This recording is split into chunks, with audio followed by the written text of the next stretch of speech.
I recently watched the first season of Loki, and without spoiling much, I thought that the worst episode of what was an excellent season was the fourth one, during which Loki spends the entire duration of the destined-to-be-destroyed moon of Lamentis. The characters are aware of its impending destruction, but after some last-ditch shenanigans intended to buy their way to safety, they realize that there is nothing more that they can do to save themselves. Ultimately, they come to the conclusion that there is no hope, and all they can do is wait for the inevitable. Destruction is an inescapable part of life. Civilizations, like the fictional one on Lamentis, collapse. And this isn't conjecture. Father Time remains undefeated. While Egypt and China can trace their history back nearly to the beginning of civilization, these two core societies experienced multiple collapses with civilization-altering consequences for the people who called them home. Consider famous Egyptian rulers. Likely you don't have to go too far down your list to reach Cleopatra, who of course was Macedonian, not Egyptian. I've always tried to explain thoughtfully to my students that the American experiment will at some point come to an end. As far as civilizations go, we are still in our infancy compared to some of the great civilizations of our world. The United States, as an institution, is roughly 245 years old. It feels impossible to imagine a decline for the world's superpower. But the Romans at one point also believed they were without equal. Their civilization crumbled after 499 years, double the length of current American history. The record, of course, belongs to the Byzantine Empire, an offshoot survivor of the collapse of Rome, which held on for a remarkable 1,123 years. I certainly hope my own nation can break records, but the future's unknowable. As I watched that Loki episode, I couldn't help but wonder what was going on in the minds of those fictional characters watching their world collapse. Whether it's a slow decay or a sudden shift, all things must end. This idea brings us to our main topic today, as we have the luxury of examining it through numerous first-hand accounts of those unfortunate enough to witness the sudden fall of their civilization after the Mongols arrived in the Middle East. The Muslim inhabitants universally turned to God for answers, but Genghis Khan dismissed their prayers, literally asking his religious captives why their God wasn't stopping him. In fact, he went further and blamed his victims, reportedly telling them, "I am the punishment of God.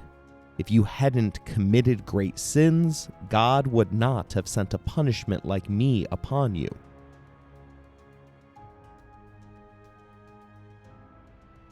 God's punisher was already an old man by this point.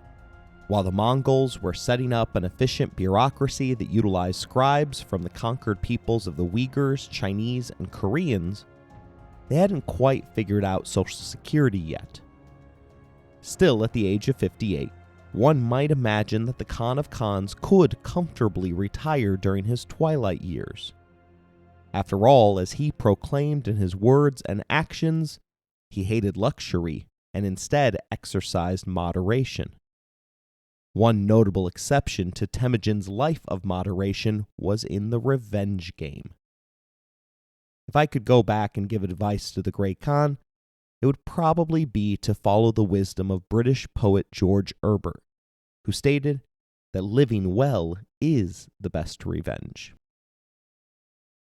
Unfortunately, Temujin would be more likely to side with the Swedish poet Stieg Larsson, who believed that exacting revenge for yourself or your friends is not only a right, it's an absolute duty. In 1217, Temujin was able to serve that so-called best dish cold, and the world would never be the same. The Khan had fully embraced his new nickname.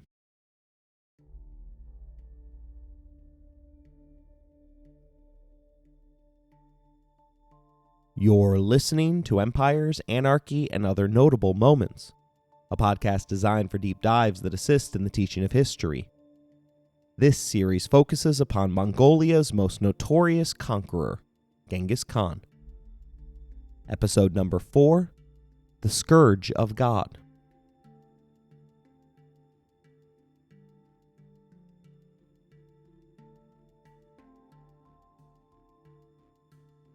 While the majority of this episode will focus on the Khan's campaign against the Khwarazmian Shah, there was one kingdom wedged between East Asia and the Middle East that served as a pit stop along the way. Kara was the fourth of the 12th century states that make up what is now China. Around 1211, Khitai experienced a revolutionary upheaval. Bankrupt from continuous war with the Jin in the east and Muhammad, the Khwarazmian Shah, from the west, the leader of Khitai was forced to raise taxes on his subjects. They didn't take this decision well, and at one point proceeded to lock their own leader out of the city of Balasquan. Dulugi, the leader, was forced to break into his own city utilizing a herd of highly trained war elephants. Things didn't improve for him once he was inside. Angry at the town's actions, he exacted revenge, slaughtering 47,000 residents, the city's entire population. This opened the door for Kulug, formerly of the Naiman, a tribe that had been forced to flee the steppe during Genghis Khan's war to unify the Mongol nation. He seized power over Khitai and made a peace deal with Shah Muhammad to split the kingdom, with himself holding sway over the eastern portion. News of the Naiman's new realm eventually reached the ears of the steppe people. Although there are few examples of those who got away, Genghis Khan was not one to ever forget an enemy. If the leader of the Naiman had remained living a quiet life, he likely would have escaped the notice of the Mongols, who were at the moment bogged down in their attempts to conquer the Jin. But like most leaders who have fallen out of power, he couldn't remain in the background. He spent his second chance embracing the life of a religious fanatic. By merging Buddhism and Nestorian Christianity, he ran afoul of the majority Muslim population that made up the residents living on his land. As they did to the previous ruler, they rose up against him, and once again he responded against them with appalling violence. In one horrifically insensitive incident, he crucified the Imam of Khotan on the door of the cleric's own school. His subjects likely agreed with the nickname that the Mongols had chosen for his kingdom, the Black Khitan.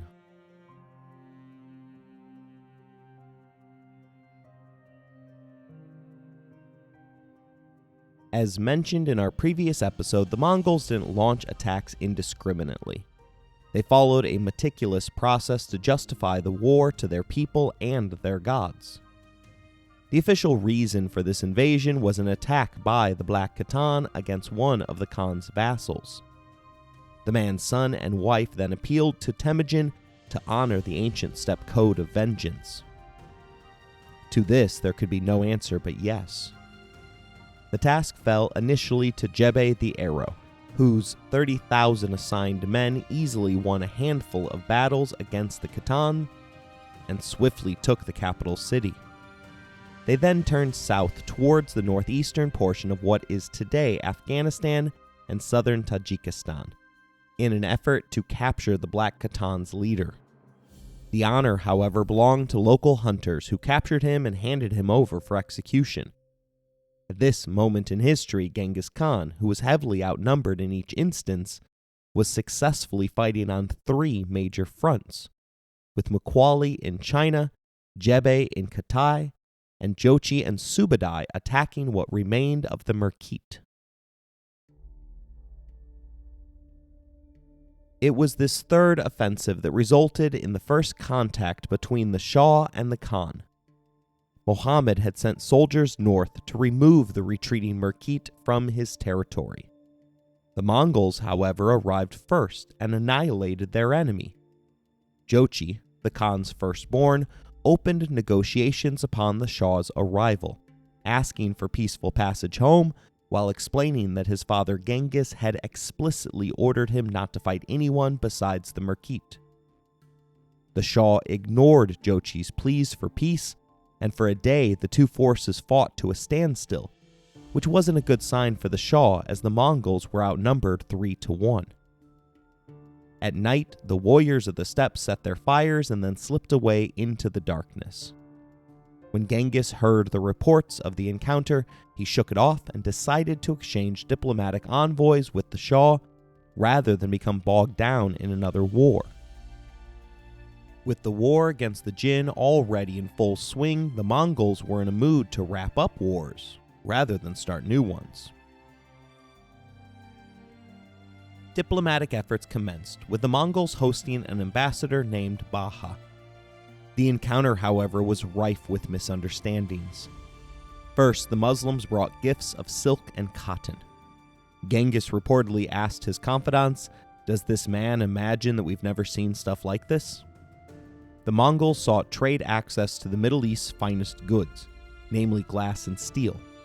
Silk was from northern China, a region that was currently 70% under the control of the Khan. The second misunderstanding arose due to a translation error. Temujin expressed his desire for peace by attempting to divide the known world with the Shah. He told them that he was the sovereign of the sunrise, meaning the east, while the Shah was the sovereign of the sunset, or the west. Baha returned to his master and claimed that this had been intended as an insult, interpreting the line as the Mongols claiming to be the world's rising power, while the Shah sat at the seat of the world's waning power. As a cherry on top, the Khan's top two Islamic diplomats concluded their message of peace by repeating Genghis's parting words, "My son." The Shah, already harboring a chosen child of God complex, grew furious at the thought of Genghis considering him a child beneath the Khan. Soon after this episode, a Mongol trade caravan of Muslim merchants, along with a personal envoy of Temujin, arrived in the Shah's territory. This was intended as a method to formally cement the mutually beneficial alliance. If there was an Achilles heel for Shah Muhammad, it was his inability to control his own people. He had previously failed to prevent his soldiers from engaging Jochi and Subadai in battle. His diplomats managed to turn compliments into insults, and in this newest instance, he couldn't stop his relatives from attacking the Mongols' trading caravan. It's essential to note that both traders and diplomatic envoys were considered untouchable to the Mongols, holding privileged positions that demanded the utmost respect. The governor at fault for the assault was related to Shah Muhammad. He inappropriately seized the caravan and its goods, executing all but one of its 550 members. The lone survivor was a camel driver taking a bath at the precise moment the massacre began. He successfully hid for 3 days and nights before finding a way to report back the hideous details of the encounter. The governor's defense was a claim that the entire merchant train had been part of a Mongolian espionage mission. While it is entirely possible and likely the spies were embedded among the crew, it is clear that the Khan was seeking a partner rather than a new enemy. Once again, the Khan showed incredible restraint in the face of what was a grave insult. He was willing to let the offense go if the Shah handed the offending governor over to the Mongols for trial and execution.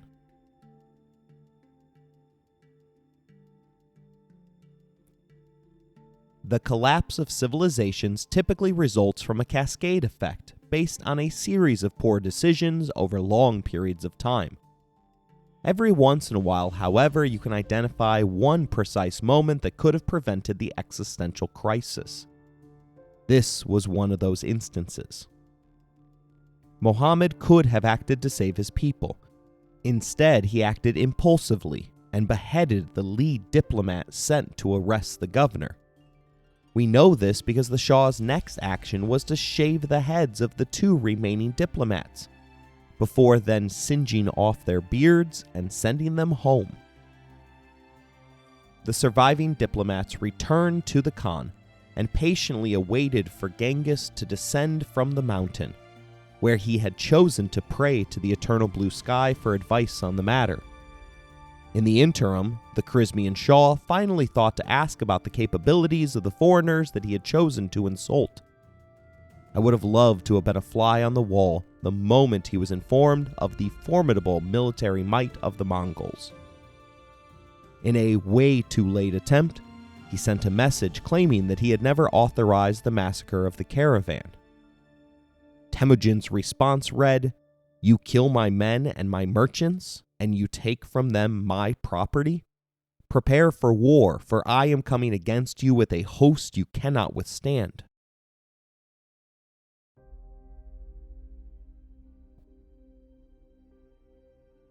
Despite his last-minute attempt to avert war, the Shah was confident in his seemingly advantageous position. Muhammad believed he held all the cards, incorrectly assuming that the Mongols would face significant challenges traversing vast mountainous terrain to invade. Additionally, his people possessed heavily fortified cities, defended by forces outnumbering the Mongols at least 2-1. However, in reality, this war was equivalent to Temujin taking candy from a baby. The Shah's kingdom was in its infancy, established only 2 years prior. The Khan suspected that at the first signs of trouble, different ethnic factions would fracture and prioritize their individual security. As for the walled cities, the Mongols had mastered siege warfare thanks to an abundance of Chinese engineers that had been absorbed into their forces.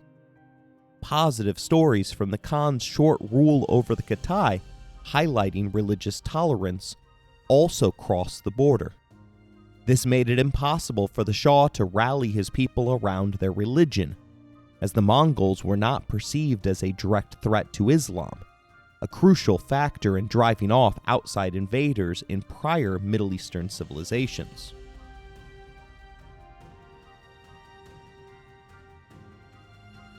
The Shah's own son was the empire's lone talented general. Despite this, however, the ruling family was nowhere near united.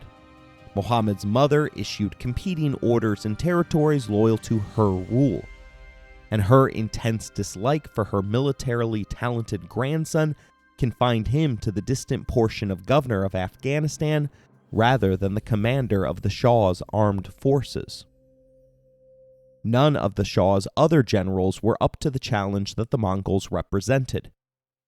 As Abraham Lincoln mused, a house divided cannot stand.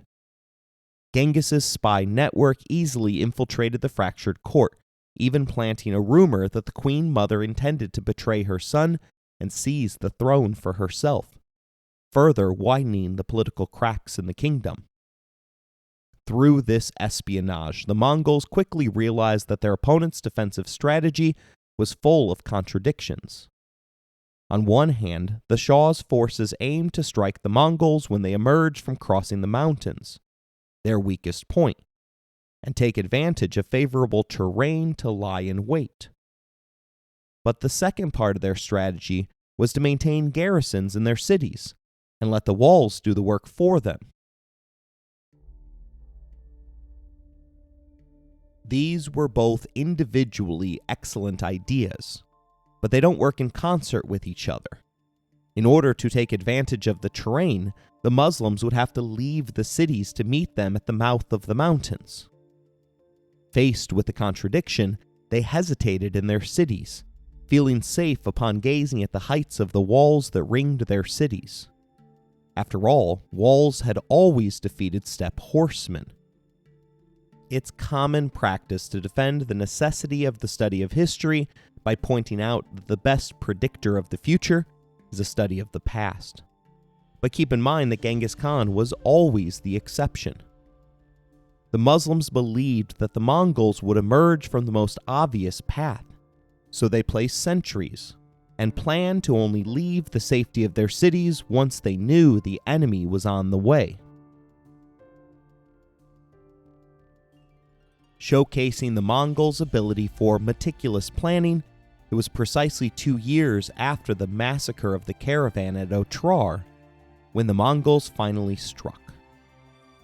Jebe and Jochi led 30,000 men through the previously unknown northern pass through the Altai Mountains. It wasn't a walk in the park. The steppe warriors rode through snow that at times was 5 to 6 feet deep. With so many troops, they were unable to rely on hunting, and therefore had to often drink the blood of their horses so that they could fool their hunger pains away. They landed in Fergana, the commercial jewel of the region. This wealthy land produced gold, silver, and turquoise, and was supported by abundant rice fields, orchards, and vineyards. The Mongols had emerged through the mountain pass and were then allowed to leisurely raid, rest, and restock.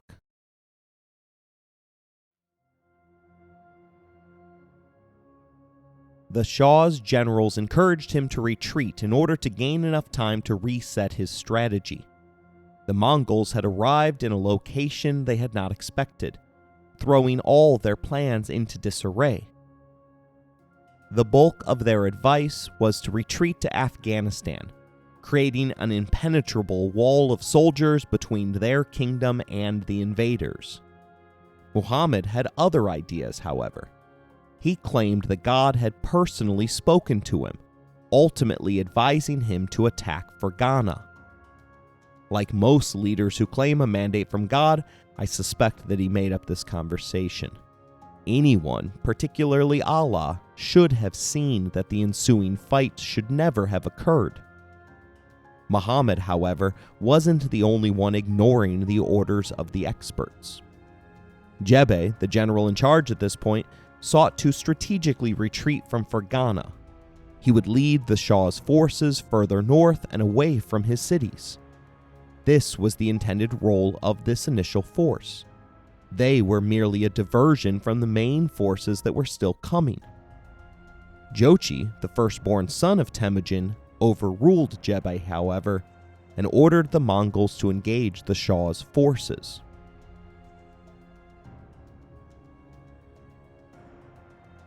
As was typical, the Mongols were outnumbered 2-1. Once again, they more than held their own. Some reports indicate that Muhammad was just moments away from being captured, an action that had the potential to end the war before it had really begun. Twice now he had been embarrassed by a significantly smaller force led by Jochi. This resulted in him internalizing that he couldn't beat the Mongols in open battle. Thus, they would return to the cities and let the walls of civilization defeat the barbarians. This was the exact opposite effect from what the Mongols had intended. Still, it would only serve to prolong the inevitable, as the mobility of the Mongols made this strategy foolhardy at best. Their horsemen seemed to be able to materialize at will, almost as if they were teleporting. They consistently arrived through lands that had long been considered impassable, and they managed it much faster than any army reasonably should have been able to. This ability to appear at will meant that the Shah was forced to spread out his forces to every city in the kingdom, thus negating his force superiority. The Mongols, on the other hand, were able to concentrate their forces and bring them all to bear against an individual city of their choosing. In other words, they would be allowed to pick off each city one by one. But they would need more than 30,000 troops to accomplish the task. Despite the setback at Fergana, the Shah's confidence was rising after seeing such a small force arrayed against him. Regrettably for the Muslims, Jebe's armies were just a diversion. The real force arrived through the Zangarian Gate in May of 1219, with Genghis Khan personally at its head and Subadai acting as his chief of staff for the duration of this war.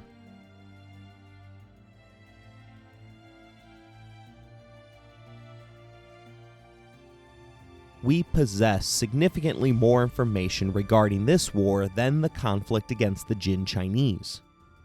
This was largely because of how advanced the Shah's people were. While their kingdom was young, the civilization was ancient, combining portions of prior Arab, Turkic, and Persian civilizations. It had withstood the test of time, and its pride made it impossible to recognize the threat that faced them.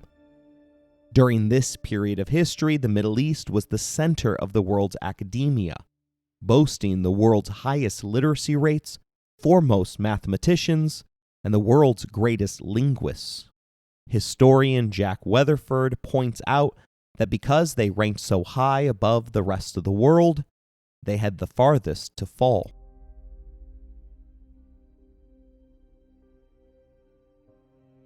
Unfortunately, more information doesn't necessarily mean correct information.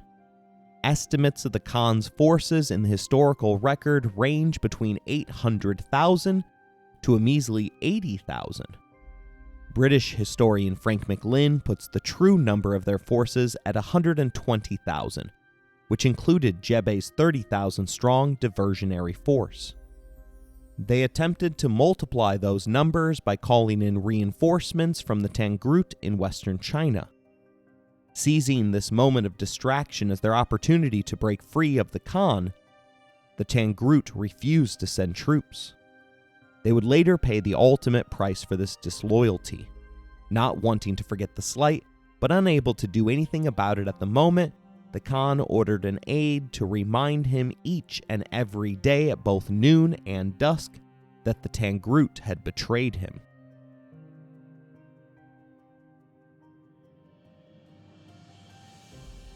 The Khan's son Chagatai was sent ahead of the main force to oversee the construction of 48 timber bridges, each wide enough for 2 heavy carts to drive across side by side.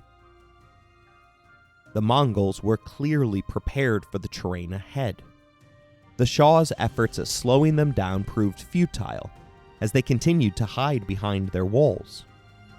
Symbolically, Otrar, the site of the caravan massacre, was the first of Genghis's targets. Instead of personally leading the attack, he took a small side army and hid it along the road to the capital. The Mongols proceeded to slowly and methodically set up the siege of Otrar, hoping to lure the Shah into marching out of his capital to relieve the siege. They intentionally left their back exposed, anticipating that Muhammad would falsely assume he could trap the Mongols between his forces and the city's defenders. If he had taken the bait, the war might have ended in one glorious battle, with the Khan's side forces emerging from hiding to spring the trap. Muhammad, however, lacked confidence in the field and had too much faith in the city's defense. The Mongols maintained their subterfuge for 2 months, pretending that they were incapable of taking the city. Their patience eventually ended, and the Chinese trebuchets emerged from hiding, along with armored horses and chain-armored mules pulling massive battering rams. Shockingly, Otrar still managed to hold on for 5 months. It would have likely lasted longer, but some civilians sensed the inevitable and promptly deserted by opening a side gate to let the attackers in. The governor, the man responsible for the caravan massacre, retreated inward to a fortified citadel, which successfully delayed the Mongols by another month. The last moments of fighting involved the defenders throwing tiles at their enemy, as they had exhausted all other weapons. Faced with such unyielding resistance, the Mongols eventually mined the keep and dragged a still living governor from the rubble. The exact details of the governor's death, who had started all of this with his unwarranted seizure of the caravan, are not known. But one story survives to claim that the Khan poured molten silver into his eyes. The city was razed to the ground and never rebuilt.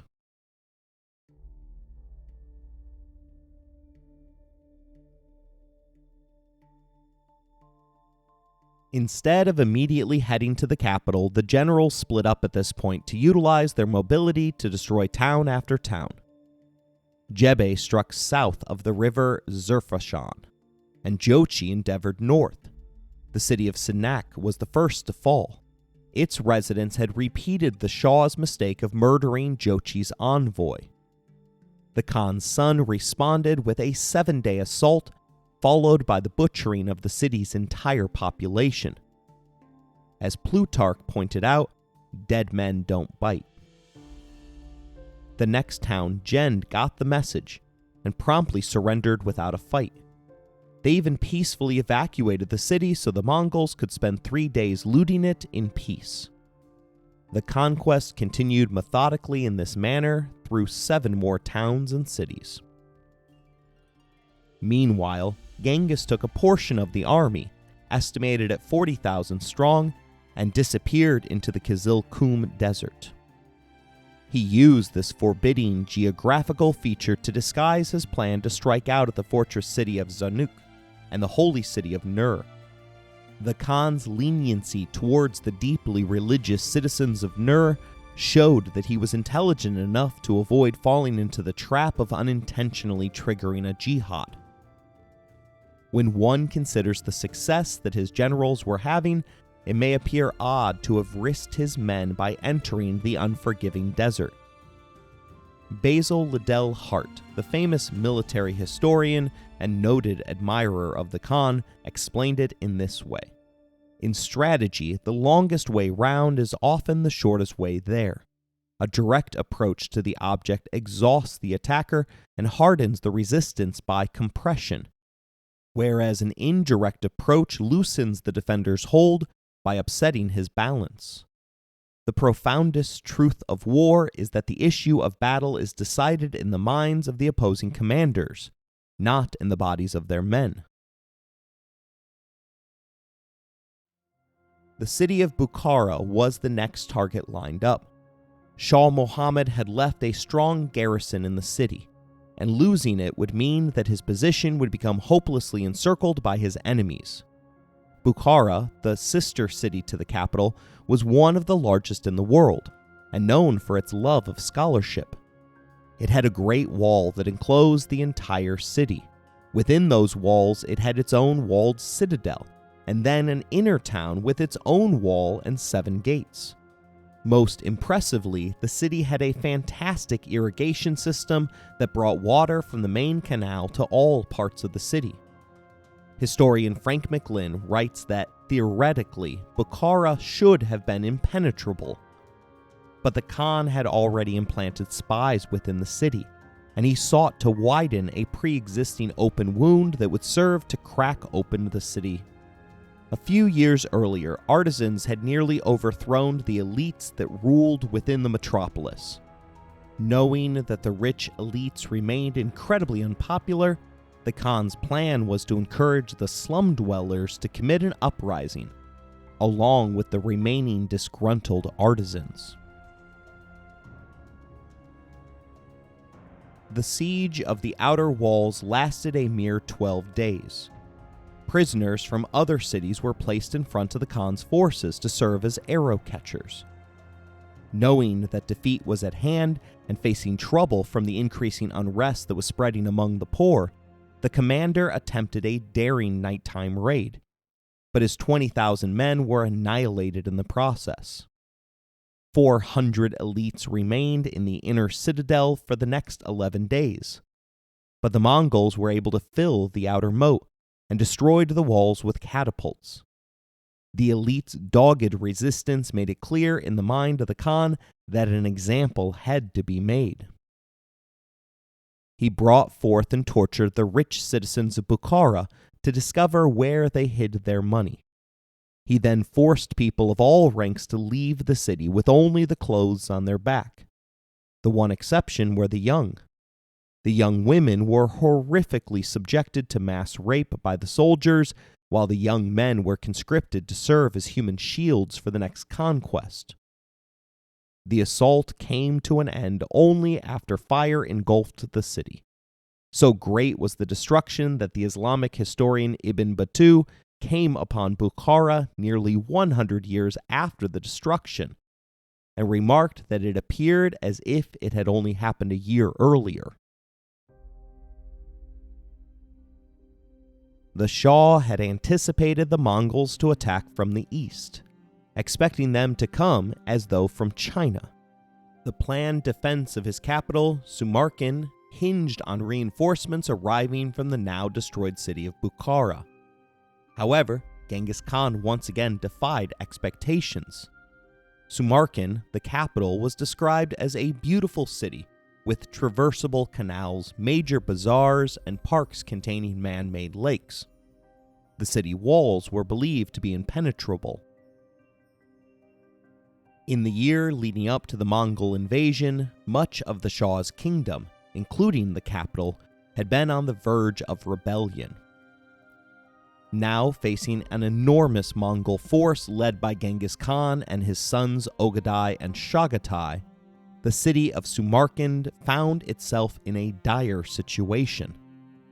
The combined might of the Mongol forces was so overwhelming that even a reserve unit initially dedicated to defending the Shah abandoned the cause upon witnessing the forces assembled outside the city.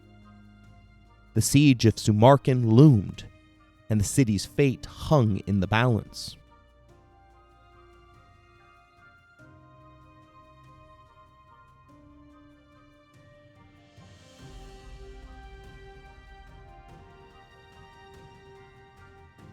The pivotal moment in the siege of Samarkand occurred when the defenders broke out from behind the city walls, believing they were routing the attackers.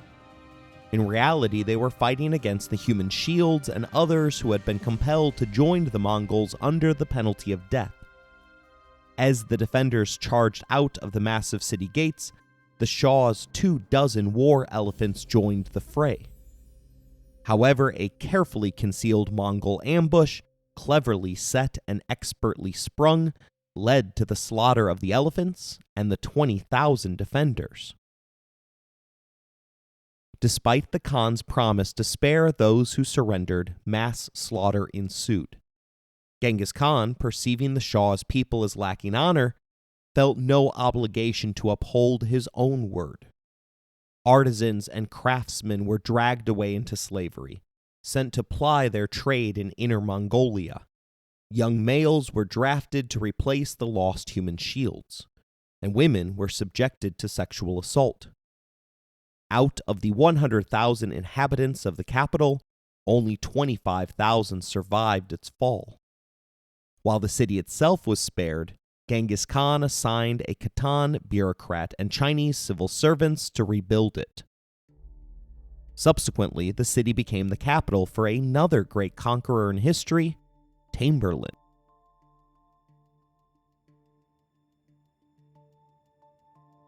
Deprived of his capital city, Shah Muhammad found himself on the run, attempting multiple times to put distance between himself and his pursuers. The Mongols, using rafts, crossed the Amu Darya River, surprising their enemies who had underestimated their strategic capabilities. Despite expectations that the Mongols would be perplexed by the 1,550-mile-long river, early reconnaissance had meticulously gathered information about the river, and the Mongols navigated it as planned, leaving their enemies in a state of disbelief. What appeared as chaos to the Muslims had all been planned for by the Mongols. To safely cross the Amu Darya River, the Mongols first had to eliminate the city of Termez on the north bank. Genghis Khan assigned his sons Jochi and Chagatai to capture the city within 48 hours. However, after 11 days and significant casualties, Subadai, the supreme commander, was sent to check on the delay. The sons' quarreling had once again hindered the mission. Termez featured a fierce street-by-street defense by the defenders. The Mongols overcame this resistance by launching jars of burning oil at houses that proved difficult to take. Additionally, a woman in the city attempted to save her life by promising a gigantic pearl if spared. When asked about its location, she claimed to have swallowed it. The Mongols, suspecting others of using the same strategy, promptly cut her open, retrieved the pearl, and adopted a gruesome strategy of eviscerating individuals across the battlefields. Once the Mongols crossed the river, Shah Muhammad's chances of survival dwindled. Despite his claims of being able to communicate with God, he advised individuals to look to their own salvation. Ignoring his son's advice to stand and fight, he continued to flee from the Mongols. His failure to halt the Mongolian pearl-hunting disembowelment campaign turned the people further against him, leading to increased internal strife. Warlords began carving out their own territories, and Afghanistan's leaders sought alliances with Genghis Khan to plan an ambush that nearly captured the Shah. With no place left to hide, the final stages of the hunt were now underway. Jebe received command of 20,000 men with explicit orders to pursue the Shah, even if he had to climb to the sky to do so. Focusing solely on self-preservation, Muhammad ordered citizens in the lands he passed through to destroy their own crops and burn their cities to impede his pursuers. However, the evidence suggests that these orders were summarily ignored, especially in small towns that did not resist. Jebe, in fast pursuit of the Shah, covered 450 miles in 5 days, reaching Nishapur only 1 day after Muhammad had fled from its walls, a distance equivalent to driving from Virginia Beach to New York City. Nishapur received the Mongol demand of surrender without a fight, but failed to heed the warning. Despite expectations of a murderous response, Jebe adhered strictly to his orders and bypassed both Nishapur and Merv for the moment. At this point, Subadai, the supreme commander for the war, shifted his role and became Jebe's second-in-command for the mission. There were no egos in the Khan's army, and if Jebe was better suited for the task, Subadai willingly took a back seat. However, they lost the Shah's trail at this point, prompting them to split up and cover another 450 miles. Despite the setback, Subadai kept the larger war objective in mind and sacked multiple cities in their attempt to find the Shah. They captured Muhammad's mother after a 15-day siege and sent her to the Great Khan. Any male children of the Shah discovered were put to death, and his daughters were distributed as property to the Khan's son, Chagatai, and some senior Mongol officers. The last hope for the Khwarazmian Shah was to flee and seek protection from the Caliphate of Baghdad in Iraq. "330 miles outside of Baghdad, the Mongol pursuers unwittingly stumbled upon the Shah. Broken by the events of the last year, Muhammad was mistaken for a column of refugees by Jebe's forces. Despite thinking they were refugees, Jebe's troops unleashed a shower of arrows, inflicting heavy damage before moving on to continue their pursuit. Unbeknownst to them, they had nearly ended the war, as Muhammad's horse was wounded in the encounter. After learning that he was nearby, the cat-and-mouse game began anew. The Mongols besieged the city of Khwarazm, located in modern-day Iran, 4,000 miles from the Mongolian steppes. 1 day into the operation, implanted spies revealed that Muhammad had slipped out of the back of the city. Jebe abandoned the siege to follow the trail. Muhammad had just made it to a barge on the Caspian Sea, barely ahead of the Mongols, who had locked arrows on the leader of one of the world's largest empires. Muhammad managed to reach that barge because of the complete and absolute sacrifice of his entire rear guard. Once again, though, the sea did not stop the pursuit. Jebe chased him from island to island until the events of the past 2 years finally overtook his prey.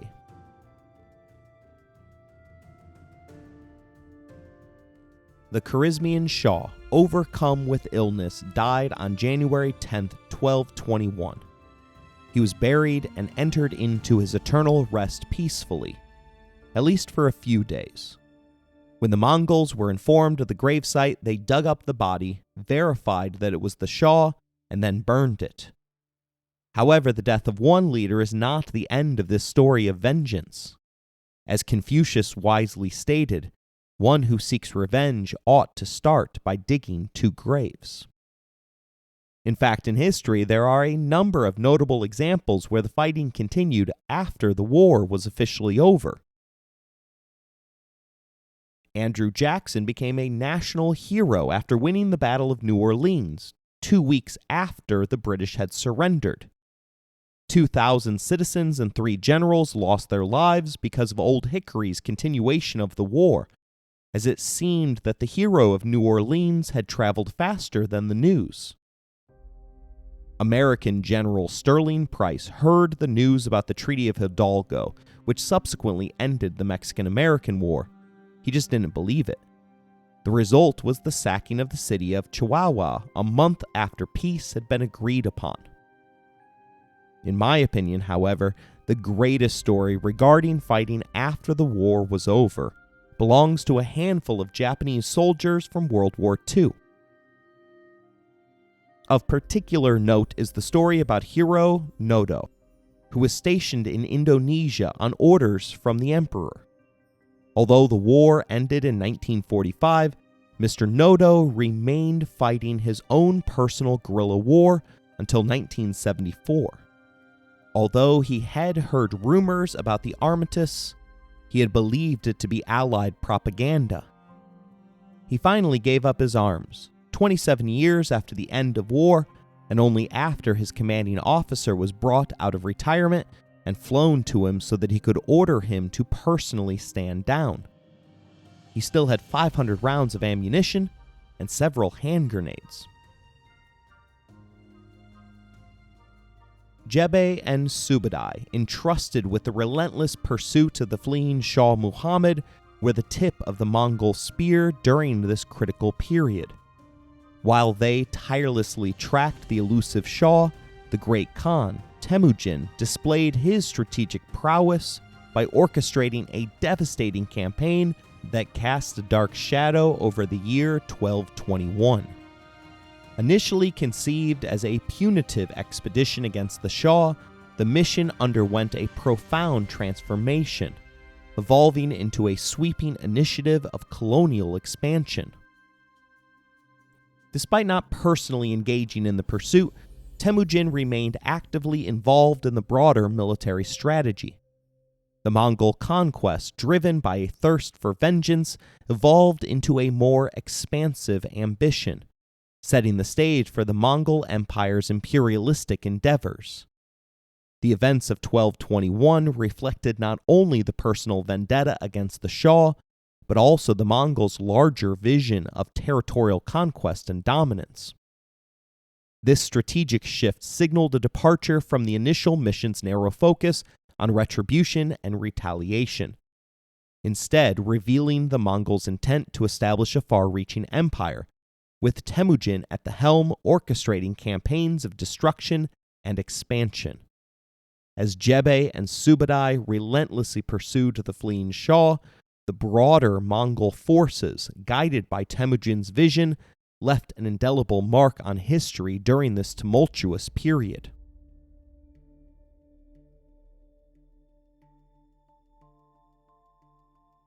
The Mongol conquest, however, faced internal tensions that came to a head between 2 of Temujin's sons, Jochi and Chagatai, as the unintended consequences of promising conquered lands as inheritance triggered a significant shift in strategy for one of the Mongol commanders. Jochi, cognizant of the fact that these lands would become part of his territory, adopted a more lenient approach during conquests. Departing from the initial emphasis on revenge, he instead embraced a strategy focused on winning hearts and minds. However, this pragmatic shift, especially evident during sieges, created concerns, particularly for his younger brother Chagatai. Within the well-oiled machinery of the Mongol war apparatus, each conquest was viewed as a stepping stone towards larger objectives. Jochi's hesitation, notably during the siege of Gurganj, became unacceptable to his father Temujin. Chagatai, dispatched as backup, found himself embroiled in the long-standing animosity between Jochi and his brothers. A wrestling match unfolded in front of their troops, witnessed by Boruchu, one of the Khan's earliest followers, leading to both brothers facing a reduction in their leadership roles. This incident fueled Jochi's resentment towards his father Temujin. The siege of Gurganj, initially intended by Jochi to spare the city, ultimately concluded in a brutal massacre. While medieval chroniclers spread accounts of each Mongol being assigned the task of murdering 24 people, modern scholars question the accuracy of this narrative. Regardless, there is a consensus that the two brothers subjected female captives to a gruesome spectacle, compelling them to strip naked and fight each other. The twisted blood sport culminated in the Mongols executing all the women, underscoring the complex and brutal nature of the Mongol conquests. The wave of slaughter extended beyond the immediate conquests, as Genghis Khan's sons sought external targets to vent their internal frustration. Genghis, already frustrated with his biological sons, suffered the loss of his favorite son-in-law during the siege of Nishapur. Enraged by this news, he went to sleep expressing his determination to make Nishapur pay dearly for the inflicted loss. His mood darkened further upon waking, learning that Chagatai and Jochi had appropriated all the loot from Gurganj, denying him his rightful share. This act, a direct violation of the Yasa, or the code of laws of the Mongols, was a clear sign of disrespect for his role as great chief, triggering thoughts of executing all involved, including his own children. It took persuasion to dissuade him from such extreme measures as he stewed outside the walls of Nishapur. Despite the unbridled vengeance brewing within Genghis, he recognized that Merv had to fall before delivering a death blow to Nishapur. Merv, one of the largest cities in the world at the time with nearly 200,000 inhabitants, stood confidently along the Silk Road. It had earlier rejected peace terms with Jebe and Subadai's forces. Now it was Merv's turn to face destruction. Tulu, Genghis Khan's fourth son and the future father of Mongke and Kublai Khan, assumed command of the sacking. In an attempt to minimize casualties among his men, he resorted to subterfuge. Tulu first employed the traditional dogfight tactic to lure out and destroy a 10,000-man force. Subsequently, he announced to the city that everyone had the opportunity to leave. Reading off the names of the 200 wealthiest men in the city supplied by the Khan's spies, Tulu promised them special treatment as elites. In a grim turn of events, Tulu, seated on a golden chair, ordered mass execution after the exodus. Every person who had left the city was slain, with the soldiers from the garrison being beheaded. Allegedly, each Mongol had a quota of 4 killings to fulfill. The massacre, lasting over 4 days and nights, according to one report, was followed by the torture of the 200 plutocrats to extract information about the whereabouts of their wealth. Merv fell victim to the insatiable greed of the Mongols as they sought to plunder its riches. The renowned irrigation system was dismantled, and the turquoise mausoleum, housing the remains of the famed Sultan Shanjar, was torn down and looted. The sacking of Merv marked a significant shift in the war. While the Mongols had initially sought to restore their honor in the Middle East, their actions now portrayed them as dishonorable marauders driven by greed. This phase of the conflict highlighted the steppe people's evolving perception of raiding and trade as intertwined concepts. The repercussions of the sack of Merv were unforeseeable, as a clan of Turkish pastoralists, witnessing the brutality, fled west to distance themselves from the Mongols. This group later founded the Ottoman dynasty, a powerful civilization that endured for an impressive 600 years. Tolu continued his ruthless campaign, killing 70,000 more in the city of Nisa on the way to Nishapur, where his father awaited. The Scourge of God impatiently ready for the conquest. Nishapur, the greatest city in Iran, boasted a population of 170,000 and had suffered destruction multiple times before, once at the hands of the Turks and more recently due to a violent earthquake. The Battle of Nishapur unfolded over a mere 3 days, showcasing a stark contrast in military technologies. The well-fortified city boasted 3,000 javelin-throwing ballistae and at least 500 catapults. The Mongols, now well-seasoned in siege warfare, countered with 300 catapults and 700 trebuchets. Their multi-directional assault breached the walls in 64 locations on the first night.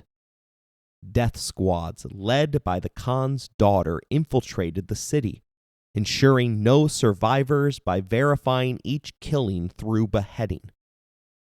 Similar to prior conquests, only the traditional 400 artisans were spared, taken as slaves. Reports suggest that the daughter sought vengeance for her husband's death, although Genghis Khan needed little encouragement.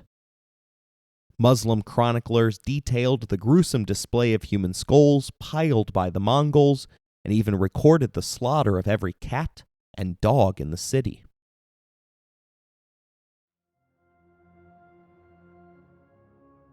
Nearby towns met a similar fate, with Tabriz spared as a gesture of appreciation.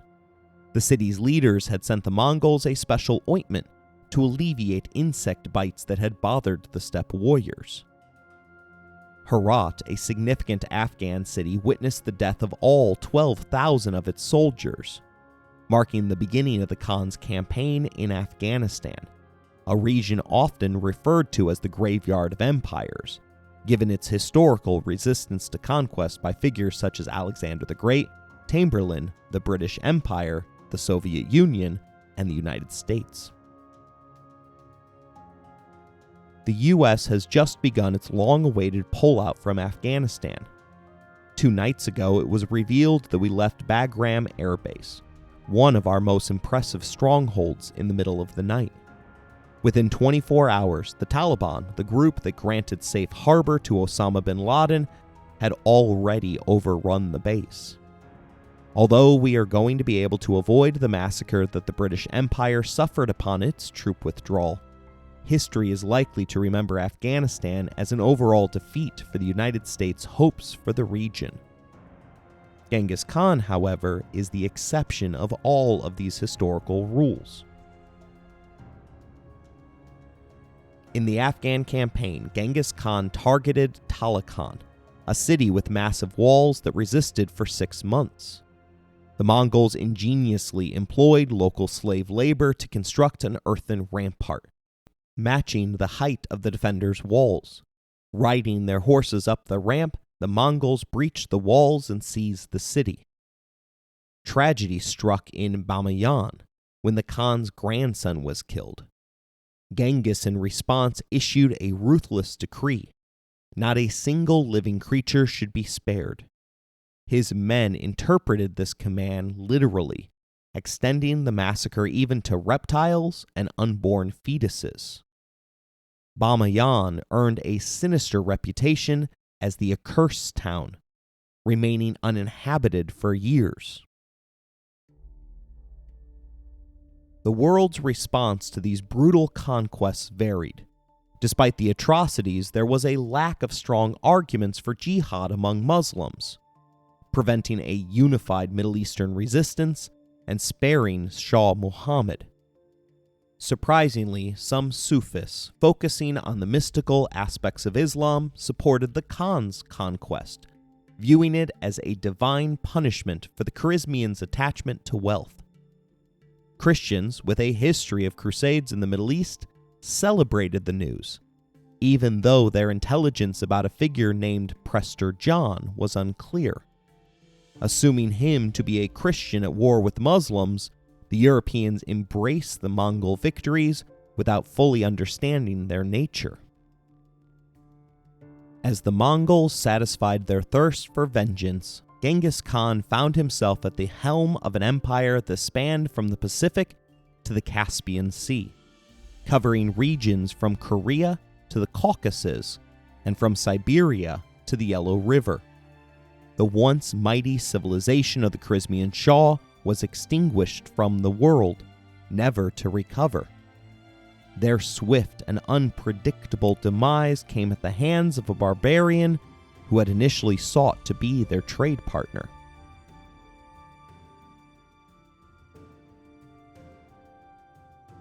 I hope you enjoyed today's episode. If you want to interact with the show, you can email us at resourcesbylowry@gmail.com.